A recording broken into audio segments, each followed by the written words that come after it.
Hello, everybody. About 6 months ago, we did a show with a friend of mine, Samuel George, who works at the Bertelsmann Foundation of North America.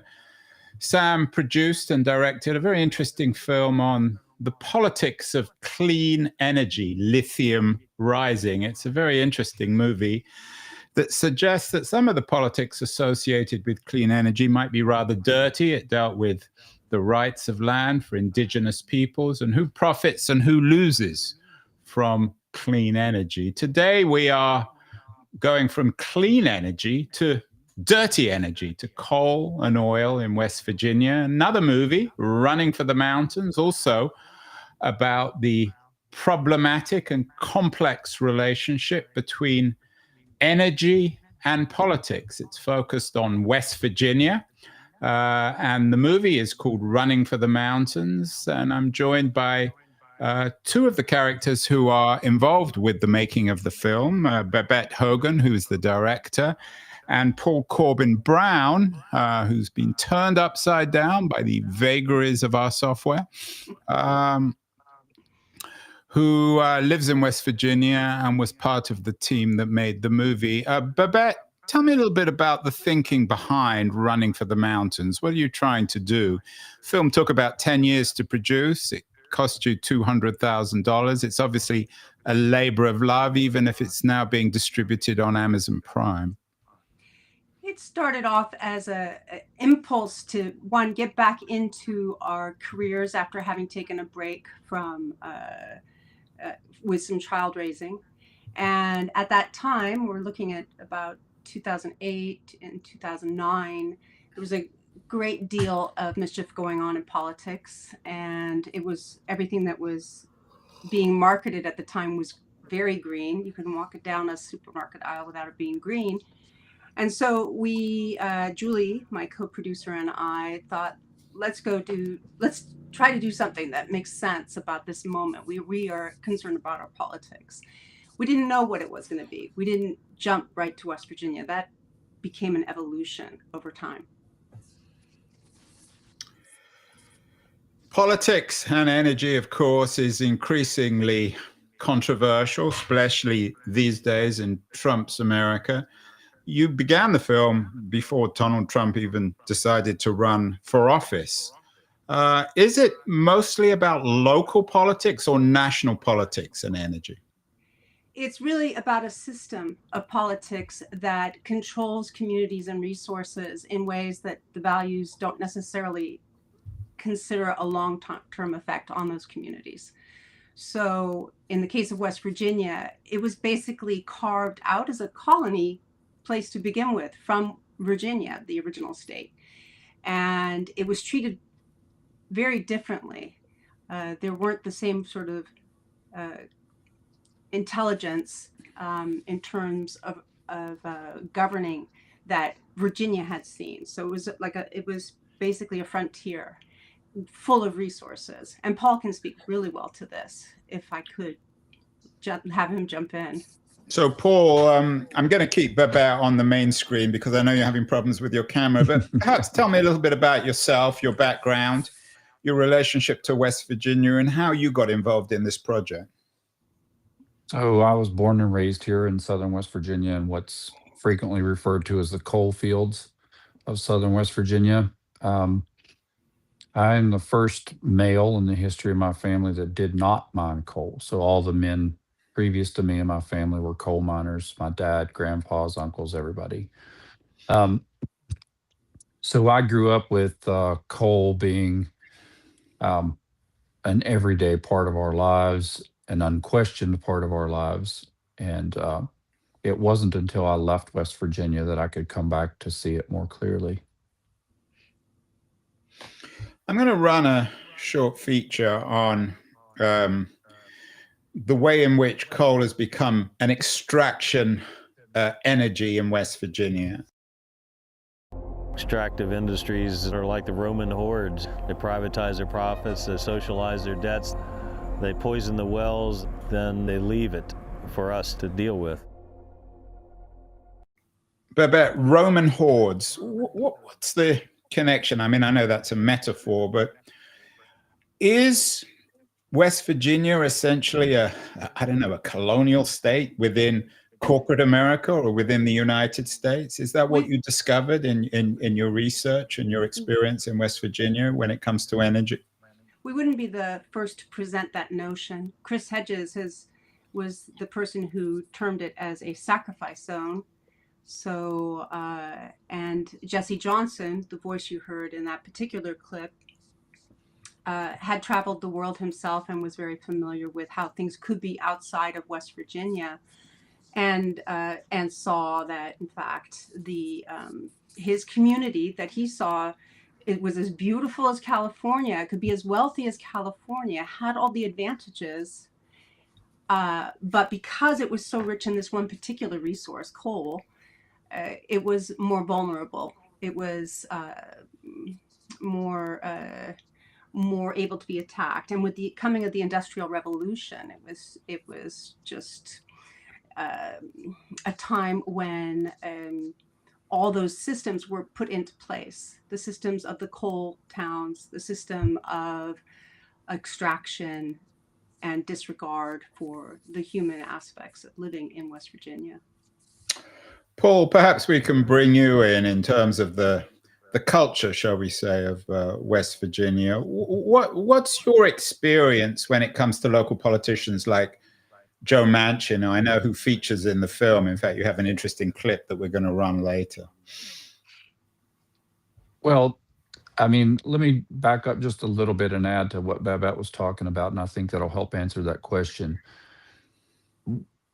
When West Virginia was founded in the 1860s, we were separated off from the full state of Virginia, and it was the early stages of the Industrial Revolution. And what people came to realize very quickly was that West Virginia was full of all the resources necessary for this growing country and this growing revolution.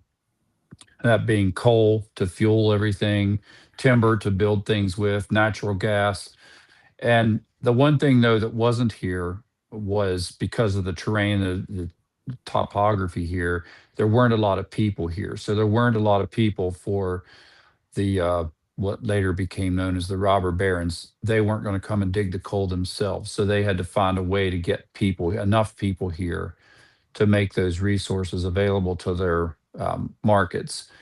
And the way they did that was by traveling to places like Ellis Island and snatching our families off the boats and saying, "Come with me. I've got everything you've ever wanted in the American dream. We have houses, we have jobs, we have doctors, we have communities already ready for you. All you have to do is grab your family and come with us." They put us on trains, brought us here, and set us up in these communities. And because of the geographic isolation of West Virginia, once you were there, you basically were an indentured servant. There was no easy way out of here. There weren't highways, there weren't cars. I mean, people didn't have cars then. Trains were the only real viable means of travel, and the coal companies owned the trains. So once you got here, you were just kind of stuck. There was no Uber to call and take you. Well, there to the wasn't, airport. yeah. But I bet you're talking to me from Northern California. We both live here. The early history of California was also incredibly extractive, dominated by corporations, very exploitative. But the histories of California and West Virginia are quite different. How would you compare the two? And why is West Virginia not developed in the same way as California? Well, I would say I'm an 8th generation Californian, in fact, 8th generation San Franciscan. So my family came here in 1776, and that was the first colonizing effort. It was never so aggressive. Then when the gold rush occurred, it was happening at the same time that there was the manifest destiny wish from our government, and propaganda was used to bring people out here in order to get control of the land.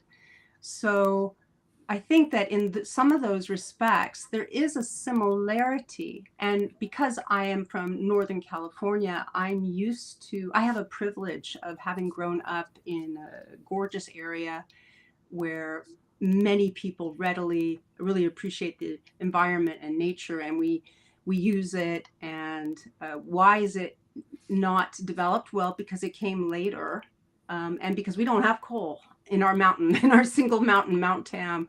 We don't have coal up there. We do have oil, and now Trump is proposing to do offshore oil drilling again, and we have fought that many times, and we're looking at it again. And so I'm not saying that we won't have those same challenges. I'm fearful that we will.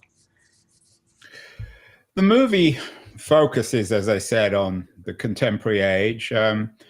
Joe Manchin stars, or I'm not sure if he stars, he might be considered one of the principal problems in the state. Joe Manchin, of course, who ran West Virginian politics. I'm going to show a clip, and I'd like Paul to respond to it.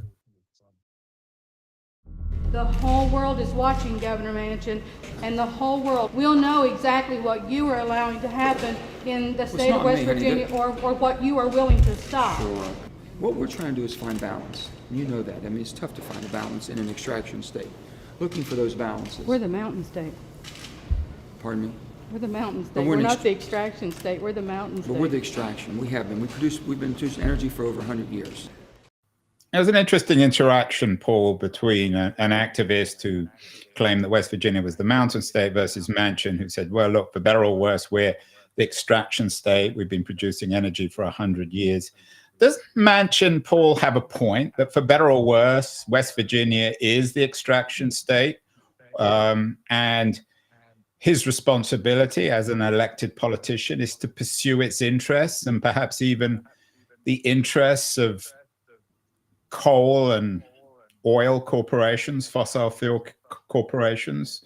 How do you respond, Paul, to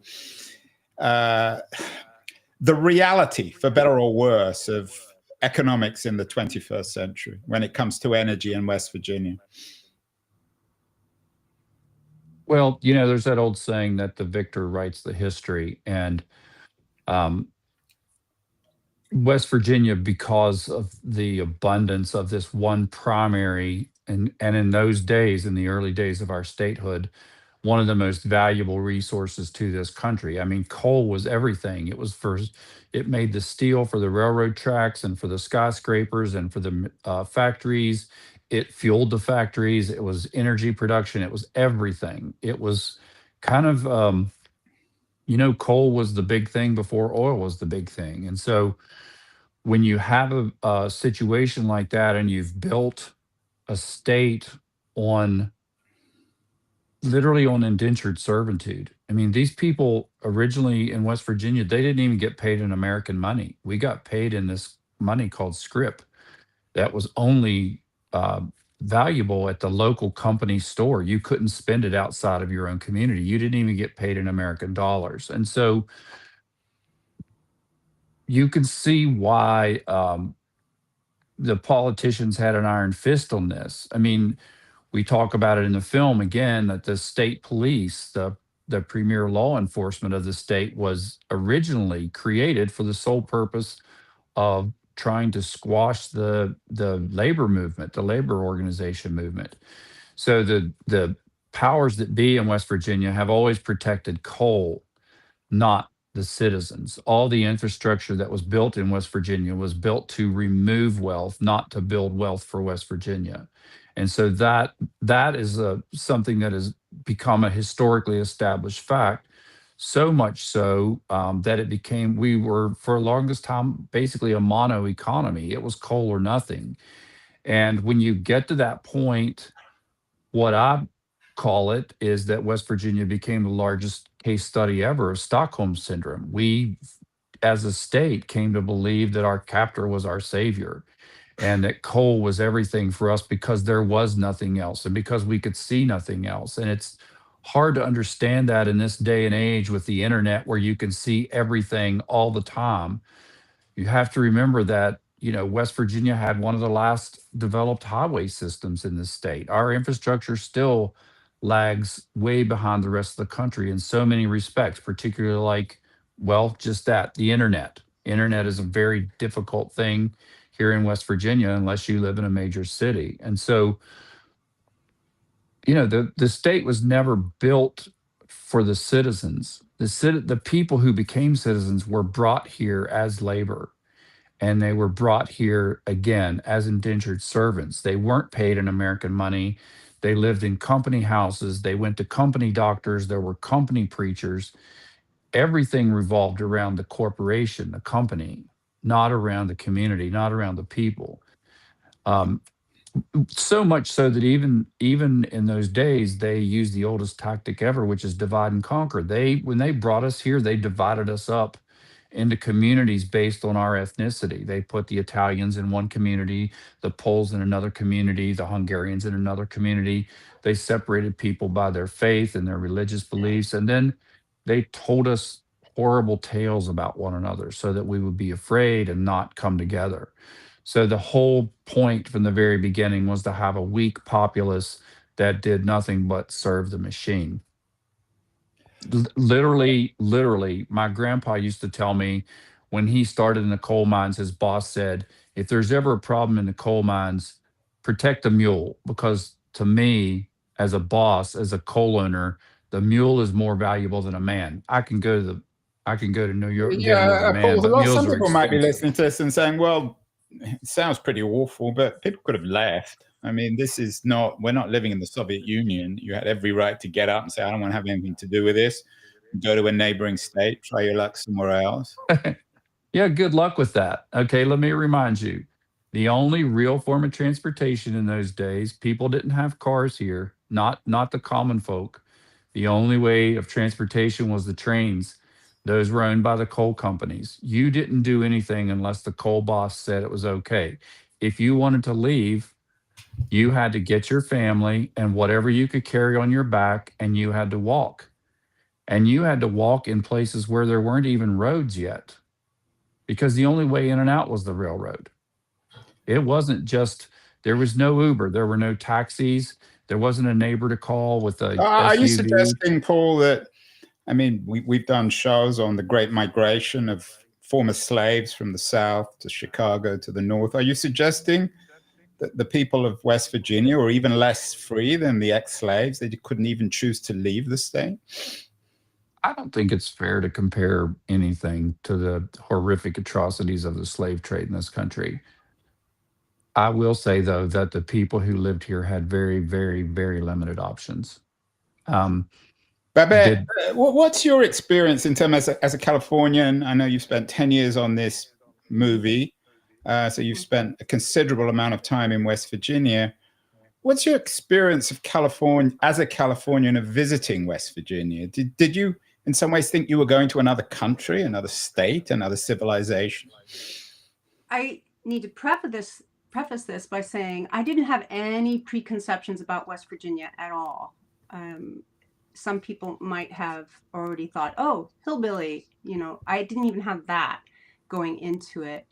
And what I experienced was a sense of, immediately, I sensed how unfair it was. I came from such a place of privilege that I recognized that, wow, okay, I didn't realize this is how we were getting so much of our electricity. I didn't realize that people had to endure the polluted waters in order for me to turn on my light bulb, kind of thing. So there were lots of wake up moments that suddenly made me feel that I was in a very different place. The topography of West Virginia, it's so ruffly. It's like a petticoat.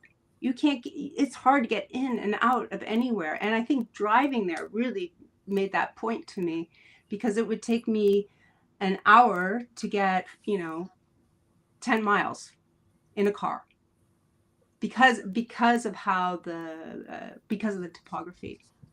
And you can't underestimate how valuable that is in terms of understanding that state. Specifically, West Virginia is the mountain state. It's part of what's created its whole character. Running, as you say, it's a mountain state. The title of the movie is Running for the Mountains, not running from the mountains. And the movie deals a lot with the political divisions now between, I guess it's the pro-fossil fuel movement, companies, politics, and environmental activists, clean energy activists. I'm going to play another clip from the movie, and I'm interested, Paul, in your response. The last time we marched in 99, we lost over 400 jobs. What are you going to do this time? I'm here today to protest the march. They need to go back to the rocks they were under and stay there. Go to a third world country where the people need help with water. Yeah, that was quite a memorable clip of anti-environmental, local anti-environmentalists. Paul, how would you respond? I'm sure you've had many conversations with people like that whose politics you don't share, about the way in which clean energy activists supposedly cost jobs in the state.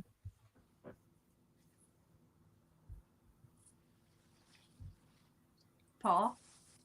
Paul looks to be. Oh, are you there? I can't see you all. Everything has disappeared for me. Oh, okay. Probably a function of the poor internet, a case in point. But can you all hear me okay? Yeah, we can hear you. Okay. I mean, there's several things within that little short clip that I think are really profound. One is, I mean, bless her heart, she says, go back to somewhere where people need help with water. I mean, if there's any one thing in West Virginia that we're short on right now, it's clean water. There are almost 30 peer-reviewed studies about what this industry has done to our communities. And among those peer-reviewed studies, many of them deal with the water. They say things like the water in southern West Virginia the damage to that water is pervasive and irreparable, that there's no human foreseeable future when that water will be safe. Southern West Virginia, 3/4 of the water is not safe for recreation. So if you shouldn't swim in it, you shouldn't bathe in it, you shouldn't drink it, you can't eat the fish from many of the streams in West Virginia. They're catch and release only because of all the poisons in the water. So water is a huge challenge. Clean water is a huge challenge. And it's ironic because West Virginia is considered the birthplace of a lot of the rivers that feed the eastern seaboard. So there's that. Second was that march was commemorating the Battle of Blair Mountain, which was the largest armed uprising in the history of the United States next to the Civil War. I mean, you had over 10,000 miners that took up arms to demand better treatment for themselves and for their families. And my great-grandparents were involved in that, and I was raised on the knee of a great-grandfather who told me the stories of those times and what they had to do and what they sacrificed to try to bring the Union to the coal fields. So it's interesting that there was so much literal bloodshed to bring the Union here and to demand rights and demand safer working conditions and to demand that children didn't have to go to work. My grandfather started work when he was 10 years old in the mines. It's ridiculous. I mean, we can't even imagine such things these days. But the reason why we can't imagine those things is because those men and women did do what they had to do to bring that. But you're not responding to that woman's observation or argument that I couldn't hear the whole thing. Can you explain what you let me repeat it then, and maybe you can hear it. Sure. The last time we marched in 99, we lost over 400 jobs. The video won't play for me. I don't have enough internet here to I'm see here the today video playing. to protest the march. They need to go back to the rocks they were under and stay there. Go to a third world country where the people need help with water.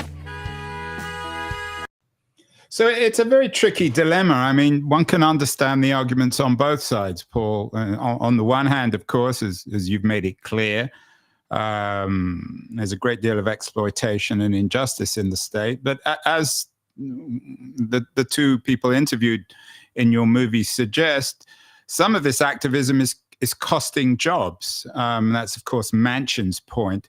What's the argument to basically fundamentally reform West Virginia in energy terms? Is there an argument that suggests that the short-term pain of people losing jobs is actually worth it in the longer term?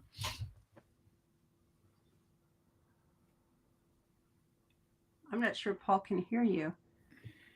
Well, perhaps Babette, you can take that question. Yes, I think that I think our point is that there's been such a force of nature to contain what is possible there. I'll tell you, there are fabulous musicians, there are fabulous artists, there are fabulous fabricators of all sorts of things that any other industry could have been cultivated, but it is not allowed to. What is allowed? Greyhound greyhound racing. What is allowed? Coal mining. What is allowed? The things that are allowed versus what are not promoted are significant. When you say not allowed, what do you mean?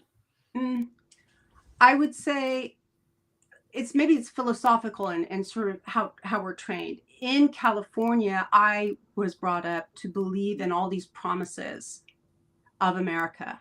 I was brought up to believe that I could do anything. In West Virginia, it's a bit the opposite. There is only coal mining. There is only, I mean, that's changing right now. We're in a transitional point, but it's still around energy, and it's still, frankly, around the use of water. It's capitalizing the use of all the water that is in West Virginia, whether it is for chemical companies or pharmaceutical or oil and gas or coal. It's the use of the water all the time for these polluting functions.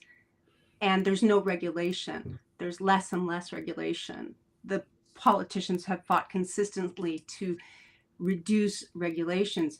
And who does that serve? Finally, it serves the shareholders. It's not serving the people that are there. There are ways of doing all the things that we do with more safety and oversight, but that's not what is going on in West Virginia.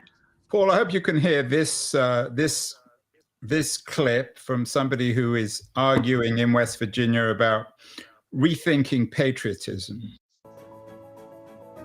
I think it's time to rewrite the narrative of what patriotism is and what it should be. Is it patriotic to demand that people leave their homes or have their wells poisoned or their air poisoned or their land poisoned or taken from them so that a company can profit? I mean, these are the kind of questions that I think we need to be asking about what is patriotism and of whom is it demanded. Paul, were you able to hear that? I'm very familiar with that clip. That's me. Right. That's all right. That's me. I realize that. What then for you is patriotism? I take your point that what isn't patriotism, but how should patriotism be rethought, rewritten in the context of West Virginia in the 2020s when it comes to energy and politics?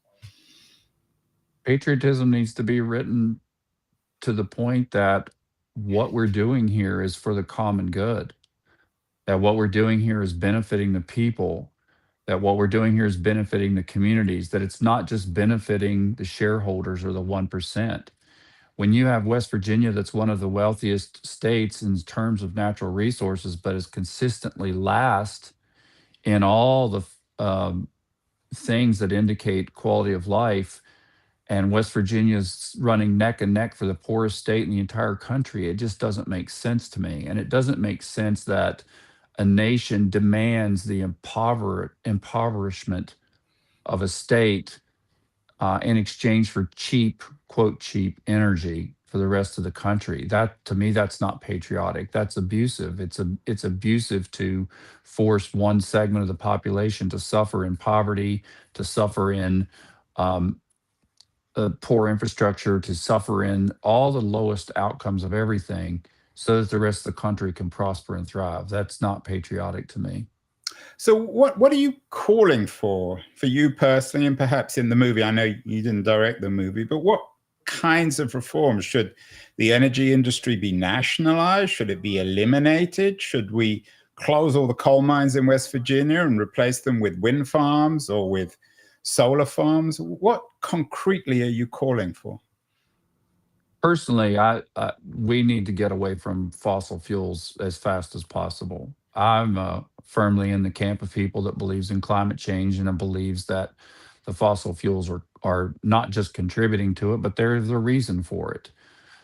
So here we are in West Virginia. You could consider us the cradle of climate change. So that's part one of my thing is that I want us to move away from fossil fuels as quickly as possible. I know we So can't do it just shut. overnight, but we need to. So, We need to move past but in it. concrete terms, in West Virginia, given that, for better or worse, much of West Virginia's economy is built still on fossil fuel. What does that involve? Closing the mines, closing everything associated with the fossil fuel industry in West Virginia? What it involves is a reinvestment in West Virginia. It involves people reimagining what can happen here. I say also in the film that if West Virginia was strong enough and creative enough to lead the Industrial Revolution, we're strong enough and clever enough to lead the Green Revolution.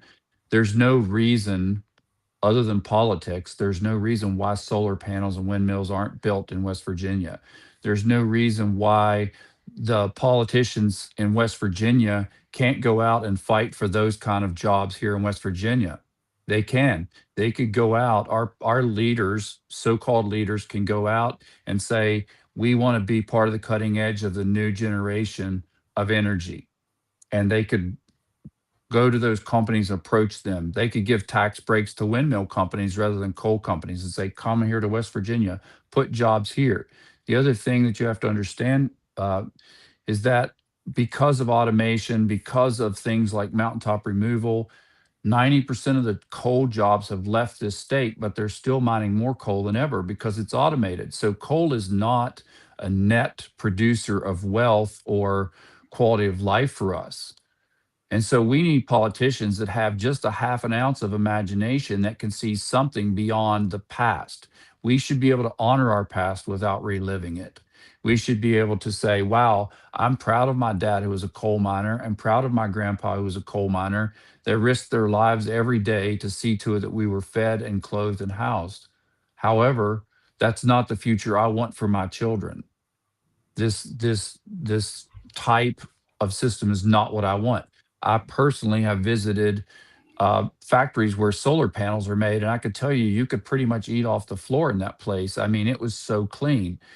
I think, why can't we have those factories in West Virginia? Why can't we be doing that?